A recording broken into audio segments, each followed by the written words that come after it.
Attention, il s'agit d'une nouvelle à ne pas mettre entre toutes les oreilles. Voici les terribles événements d'où découlèrent la naissance de Cade Hameda. Notre histoire s'arrêta là, par une pure vengeance froide, calculée, planifiée de longue date. Mes derniers gestes furent de lui arracher promptement la langue et de lui trancher lentement la gorge, puis de voir littéralement son ventre vomir ses boyaux. Dieu que j'étais contente, Dieu que j'étais ravie. Quel émerveillement!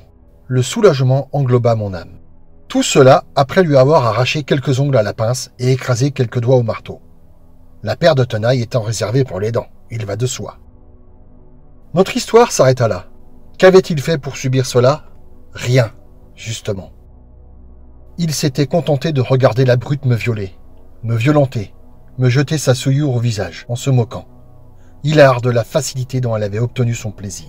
Il était resté spectateur, prostré dans un coin de la pièce, paralysé de peur. Bien sûr qu'il avait pris une rouste par la brute, dès qu'il avait ouvert. À peine pointaient les premiers rayons de soleil, quand elle était venue toquer à l'entrée principale, voulant téléphoner, en prétextant un souci de voiture. Par le Judas espion, la brute apparaissait comme un être quelconque, plutôt grand mais bien bâti, avec un beau visage et un regard gentil. Il était vêtu banalement d'un jean bleu, basket blanche, comme sa chemise au-dessus d'un pull au vert. Rien de vraiment inquiétant. Dès la poignée de porte abaissée, une tempête de violence pénétra dans notre maison. Et ce ne fut que le début. Il reçut une averse de coups. Il était déjà à demi inconscient quand le vacarme m'attira de la chambre au salon. La brute s'en prit à moi en m'attrapant par mes longs cheveux blonds platine. La seconde suivante, une clé de bras m'immobilisa, allongé sur le carrelage, sentant le froid sur mon front. Et la brute commença son office, s'attaquant à mon ensemble de satin noir. Elle arracha ma nuisette, déchira ma culotte et me pénétra de force. Je criai me débattant, mais elle était trop forte. Je ne ressentis que de la douleur. Elle me donna de larges claques sur le crâne, dont la dernière me sonna, me donnant un court moment de répit inconscient. Trop court. Me cramponnant par la chevelure, la brute me força à regarder mon mari, les yeux vides, bleuis par les coups et remplis de larmes. Elle rit de le voir dans cet état, saignant du nez, tétanisé, manquant de courage pour intervenir, terrifié à l'idée d'être de nouveau brutalisé. La brute me sodomisa d'un coup. J'hurlai. Mon époux sursauta. Elle me sonda longtemps. À chaque coup de butoir, il gémissait. Je n'avais plus de larmes à pleurer, plus de souffle pour me plaindre. Tout comme mon lâche de mari, je le laissais faire, espérant que cela finisse vite. La chaleur du sang coulant de mon rectum déclencha la jouissance de la brute, qui se retira pour se finir sur mes fesses, dans un rugissement rauque. Elle se trait le sexe comme un pis de vache pour recueillir les dernières gouttes de semences dans le creux de sa main. Meurtri, fatigué et au seuil de l'évanouissement, je ne cherchais plus à lutter. Je laissais la brute m'étaler son sperme sur le visage, m'enfonçant ses doigts sales et puants dans la bouche. Consciente de ce qu'il me faisait, je fermais les yeux sur cette souillure déshonorante. J'aurais aimé couper le son. Mon mari eut des hauts de cœur, mais ne bougeait toujours pas. Une fois fini, et en sueur, la brute s'essuya les parties avec ma nuisette déchirée et récupéra ma culotte qu'elle renifla avant de la mettre dans sa poche de jean.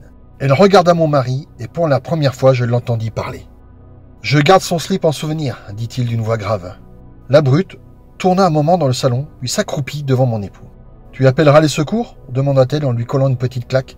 « Oui, répondit-il en baissant les yeux, pitoyable et craintif. Ta femme est dans les vapes, t'inquiète pas, elle ne se doutera de rien. » Oh mon Dieu, ce n'est pas vrai.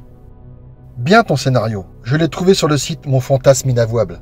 La brute se releva doucement en souriant, fit signe de la tête à mon mari et venue s'agenouiller devant moi. Ce fut un plaisir, ma belle, dit-elle en me caressant les cheveux. À bientôt. La brute partit. J'ouvris les yeux. Toujours à terre, je fixai mon époux du regard. Malgré le sol glacial, je brûlais de colère. Je le défiais de se trouver une excuse. Comment avait-il pu imaginer ces choses? Comment pouvait-il avoir eu de tels désirs? Pourquoi les avoir partagés sur Internet au vu de tous? Et si ça se trouve, c'était secrètement voulu? L'avait-il commandité? Y avait-il pris du plaisir? Tu as donc entendu? Me demanda-t-il en détournant le regard. C'est ta faute et tu n'as rien fait, murmurai-je en serrant les dents. Je ne pouvais pas. Je suis désolé, chérie. Arrête! Stop! Mais... Prenant conscience, il fondit de nouveau en larmes. N'en parle à personne, ne nous couvre pas de honte. Je ne voulais pas tout ça. Gardons le secret et oublions tout. Je venais pourtant de basculer dans la haine. Mon époux, mon mari, il ne se douterait de rien. L'autre d'abord, lui ensuite. Représailles, réparation, punition. Tel sera mon leitmotiv, ma rengaine. Coûte que coûte, quitte à jouer la comédie d'une femme à la vie normale, aimante et dévouée à son homme. Cela prendra le temps qu'il faudra, mais j'aurai ma vendetta. Je suis peut-être une bête blessée, mais... Cours, la brute, cours, je te retrouverai. J'ai été une femme. J'ai été une personne. Que je ne suis plus, que je ne serai plus. Patiente et déterminée, plus jamais je n'aurai honte. Plus jamais. La brute fut la première. Dans tous les cas, la plus difficile, mais la plus jouissive. Mon époux, la seconde. Mais vous savez déjà de quoi il en retourne. Les vengeances accomplies, ma nouvelle histoire commence ici.